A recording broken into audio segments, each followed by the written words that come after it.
This is the prettiest game I've ever played.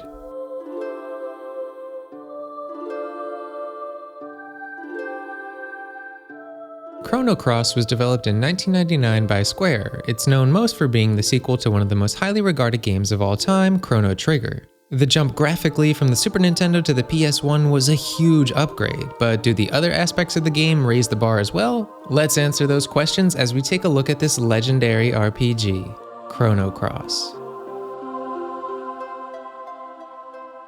The thing Chrono Cross had to live up to most was probably the story. Chrono Trigger has been praised by everyone ever for its gripping time-traveling narrative. Instead of continuing on that time travel theme, for Chrono Cross the story is centered around traveling through two different parallel dimensions. You play as Serge, a young boy who just wants to make the girl he likes a nice necklace, but instead he accidentally gets sent to an alternate dimension where nobody knows who he is because in this world he died as a kid. Serge wants to figure out how to get back home, but before he can find any answers, someone named Lynx and the military force that they command start to hunt down Serge for mysterious reasons. It seems like they know he came from an alternate dimension somehow, and they hint to the fact that he will play a large role in shaping the future of both of the dimensions that your journey will have you jumping between. Thematically, this setup brings up questions like, how would the world be different without me, or how do my seemingly insignificant decisions affect the future? And narratively, it brings up a lot of questions about what's creating these parallel dimensions and which different forces have a part to play in it all. Figuring out these questions and mysteries surrounding Serge and the people you meet along the way will take you on a globe-trotting adventure that excels in creating atmosphere and intrigue. A ton of effort was put into the world building and lore, and this attention to detail really motivates you to want to explore this well-realized setting. On your way through this vast world, you'll meet dozens of recruitable characters and see a ton of fun little side stories play out. These flesh out the characters and keep the pacing tight in the first half of the game because they fill your adventure with a lot of variety and fun settings. After a while though, these smaller stories will eventually lead you onto the path towards revealing the true nature behind all the mysteries of the main story.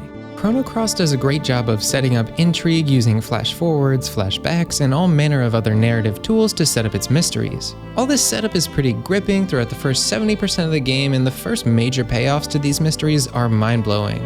However, after that point, the story kinda starts to lose steam by indulging in endless lore dumps that are delivered in very convoluted ways. Don't get me wrong, the lore here has the potential to make for a great story, but the execution is just off. Especially if you haven't played Chrono Trigger, you're gonna be scratching your head by the end of this one. I won't go into much detail summarizing the story here because a lot of the appeal is experiencing the mystery reveals yourself. However, I will leave links in the description to some good videos that explain the story in a more easily understandable way than the game does if you've already played it before. Despite any complaints, I still had a really good time with this story for the most part. I just had some frustrations with the ending sections, but the journey to get there was really fun.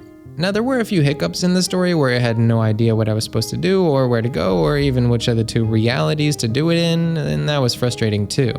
You can definitely avoid this though, just don't be afraid to use a guide if you find yourself lost as to what to do for more than 5 minutes. Trust me, if you get stuck when you look up the answer, it's not going to be a satisfying, why didn't I think of that kind of moment. It's going to be more of a, I just wasted 20 minutes running around doing nothing because I didn't hit X in that one pixel perfect spot kind of moment. This doesn't ruin the experience by any means, but it does kill the momentum of your adventure for a while. One thing that always got me back on track and having fun again was finding a new character for the party. There are 45 playable characters to recruit, and many have intriguing little sub-stories, or they're just great for how weird they are. I mean, you have a luchador, an alien, a cyborg, and so many more interesting characters on your team. The sheer variety of fun personalities will make you want to get as many of these characters in your party as you can. To try to give these characters even more personality without really doing an immense amount more work, the creators decided to give almost all the characters different accents, which to me are very hit or miss. You have characters like Harl, whose accent can kind of ruin a serious moment for how corny it is, but you also have characters like Starkey, whose accent is really cute and charming and fits their wacky character design. To me, the accent thing wasn't too impactful, but I know it will be hit or miss for a lot of people, so it's worth mentioning. At the end of the day, it does make these characters more unique and is one part of what incentivized me to want to get more characters just to see how they would talk differently. In fact, the game actually does a great job of incentivizing you to collect characters in other ways too, such as introducing recruitable characters before you can have them join your party. Oftentimes you'll see an interesting character out in the world and start to wonder if they can join your party, and it's a super satisfying moment when you actually do find out how to get them on your team. Now, sometimes the game does just immediately give you a party member and there's not much hype, but that's a rare exception, not the norm. Having so many different characters like this is a great incentive for multiple playthroughs. If you make different dialogue choices and explore different parts of the game at different times, you'll find yourself with a totally different roster of characters on your team. Not only that, depending on your decisions and the characters you get, you'll see the story play out in a slightly different way and even make your way through completely different areas that you might have missed before. All this replay value where your story can branch into different paths kind of fits the alternate dimension theme too, which is a cool touch. Sometimes though, these branching paths can be a detriment to the story. For instance, there's optional side content that turns out to not really be optional if you want the actual ending to the story. This would be kind of okay if the game had spelled it out a little more clearly how to even do all that optional stuff, but unfortunately it's not very well explained. I definitely recommend using a guide before you beat the final boss so you can get the actual ending that isn't just a sudden cut to credits. Now, after the 2 possible endings to the main game, there are actually a bunch of other New Game Plus endings you can check out too. But these are just little unique character moments as a reward for playing on, and they're not really plot crucial in any way. So these are a nice inclusion for superfans, but they're not necessary if you want to get the whole picture of the story. Although you will probably want any excuse to keep exploring this world though, because this game is just visually stunning. Its pre-rendered backgrounds are bursting with color and expression, and there's a ton of variety in the environments you explore. You go from pirate ships to swamps to surreal worlds beyond explanation and so much more. You also get a ton of variety in the enemy designs. You've got 2D monster things, cool little lizards, and best of all, an onion.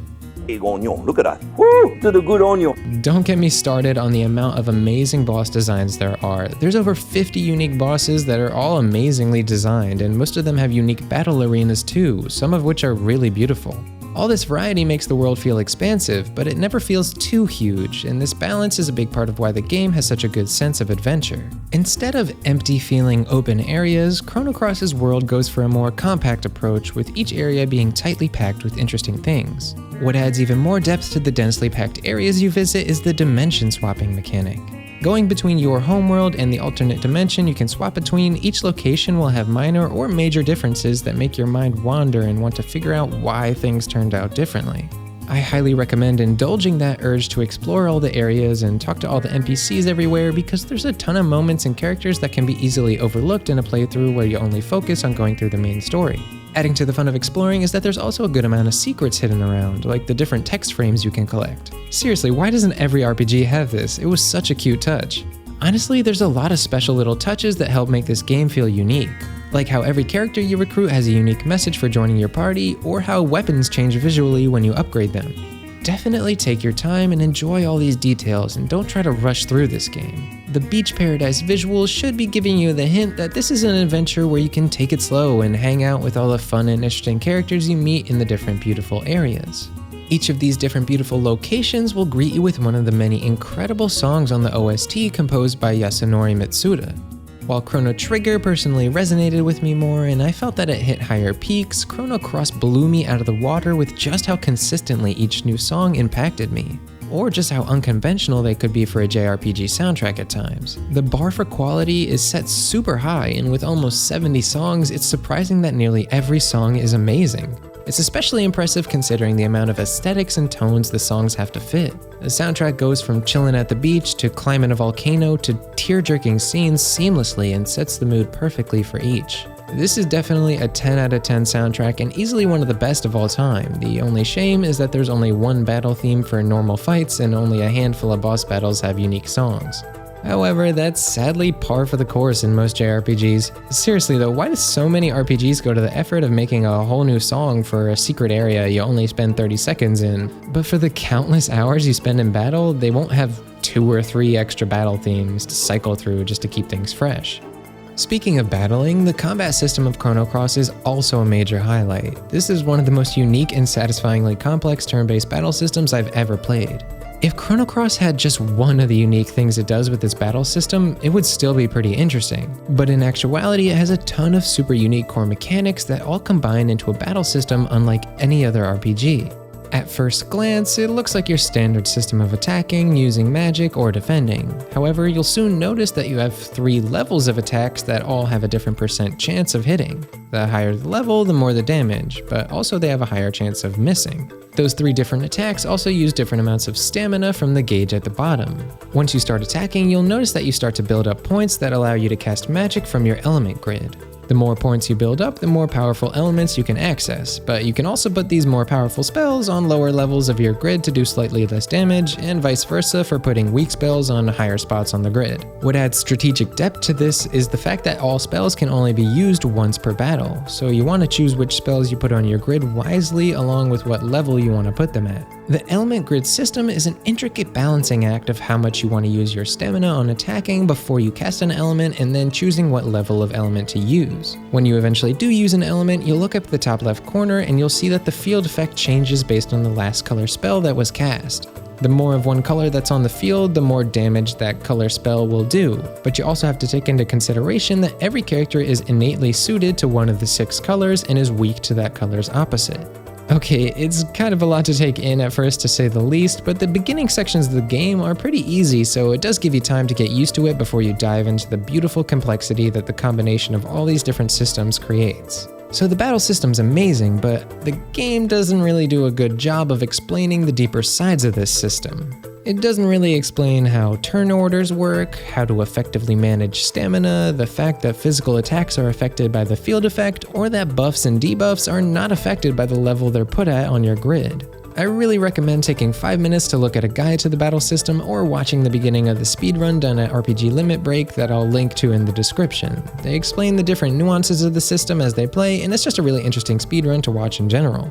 You're really going to want to develop these skills because you won't be able to grind your way through this game if you get stuck. This is because the game de-incentivizes grinding by having your major stat increases only come after boss fights. Though don't worry, it does give those stat boosts to characters outside your party too. Normal battles only give you very small stat boosts comparatively. You still get money and drops from normal battles, and the mini stat boosts do still help, so it's not like there's no point to them, but if you want to treat this game like a boss rush and avoid every normal battle possible, you can totally do that and make it work. Another thing that helps make that playstyle possible is that you can run away from every battle, including nearly every boss fight, with no chance of the running failing, so you really don't have to do any fights that you don't want to do. This also allows you to run from a fight you're struggling with and then re-strategize by assigning different elements to your grid and then jump back into it. I love this touch because it lets the player decide how they want to approach the game and encourages you to look at fights strategically instead of feeling like you had no chance just because you're not at the right level. I had a ton of boss fights where I couldn't win the first time, but after running away and re-strategizing, I was able to come out on top, which was really satisfying. What adds even more player choice are all the options you have in terms of characters to use in battle. The 45 different characters all have a few unique spells and different stats that suit them to different situations. There are a few standout highlights in terms of uniqueness, my favorite being Sprig, who's centered around their doppelgang ability, which allows them to transform into any normal enemy you've taken down with them, which also happens to be another fun incentive to get into optional encounters. Unfortunately though, Sprig is definitely a rare case in just how wildly different they play, and after getting them, it left me wishing that there were a few more characters who were as weirdly unique in battle. That being said, just seeing each new character's unique spell animations was a treat regardless. I have no idea how they fit such a huge variety of unique animations and models into this PS1 game. Some of these really blew me away with their creativity. Honestly, even a lot of the normal spells are really cool, like the Hellbound ability with its stretchy distortion, or Uplift, which takes a chunk out of whatever battle arena you're in and chucks it at the enemy. All of this aesthetic variety combined with the unmatched depth of the battle system kept me invested in the game even when the story was dragging its feet a little bit. This is a really special game that does so many things you can't find anywhere else, and I would consider this a must-play for any JRPG fan. Chrono Cross came out 22 years ago, but to this day you'll be hard-pressed to find a game that feels quite like it. The attention to detail and passion that went into making this follow-up to what many consider the best RPG of all time is staggering. And honestly, I think it lives up to the high expectations left by the legacy of Chrono Trigger. The visuals, music, and battle system are all 10 out of 10s for me. The story just doesn't hit that same masterpiece level, but it's still great for almost all of the game. I would highly recommend Chrono Cross to any JRPG fan, whether you've played Chrono Trigger or not, because it stands on its own as an incredible and unique experience. To anyone out there who hasn't played Chrono Cross, please give it a shot, if nothing else because it's just the prettiest game ever.